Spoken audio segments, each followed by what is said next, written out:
Hello guys, magandang umaga dyan sa Pilipinas at magandang gabi rito sa Canada. Okay.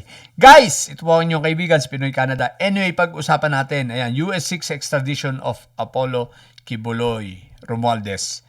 Guys, eto na, nagre-request na ang US na si Kibuloy ay ma-extradite. Pero guys, sana no, ang request naman natin sa DOJ, pwede wag muna ngayon.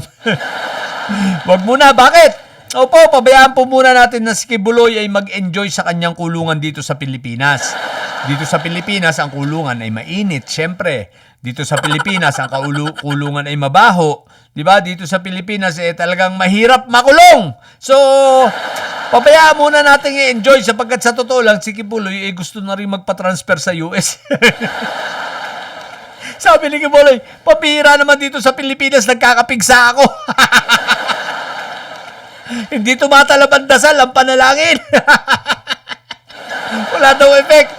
Turo pigsa daw siya, kaya stress na. Kaya ito si Kibuloy, gusto nang malipat din sa US. Kaya tuwan-tuwa yan nung mabalitaan niya ito, guys. Kaya DOJ, please, wag niyo po muna papayagan. Pabayaan niyo muna na enjoy niya. Kung pwede, extradite niyo siya pagdating ng bago mag-election sa 2028. Opo. Siyempre,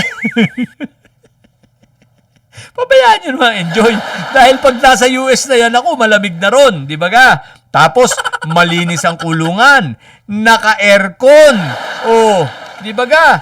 Sarap ng buhay niya dun pag nasa US. Kaya nga nagsisisi na yan. Sabi siguro ni Kibuloy, sana noon pa, sumuko na ako sa US. Ganun din pala mas mahirap pa rito. Pinipigsa ako. Tinutubuhan daw siya ng pigsa. Kaya yun, gustong-gusto na rin yan ma-extradite. Kaya Secretary Remulla, baka naman, wag muna. No, schedule nyo na lang before 2028 election. For now, pabayaan nyo muna mag-enjoy dito sa Pilipinas si Kibuloy, Pabayaan nyo muna tubuan ng pigsa sa muka. Tubuan ng pigsa sa puwit.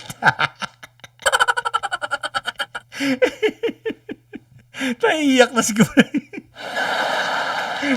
Sabi ni Kibuloy doon sa mga abogado niya, gawan nyo ng paraan, ma-extradite na ako! Gawan nyo ng paraan, mapunta na ako sa US! Ayan kasi. So yun, kaya Secretary Remulla, please, before 2028 nyo na lang siya ipa-extradite. Okay, wag na muna ngayon. So, yun lang po muna. So, salamat sa lahat sa mga bobong didilis dyan, mga taga-sunod dito. Manatili kayo mga bobot may sayad sapagkat may sayad ay laging high blood. Bye!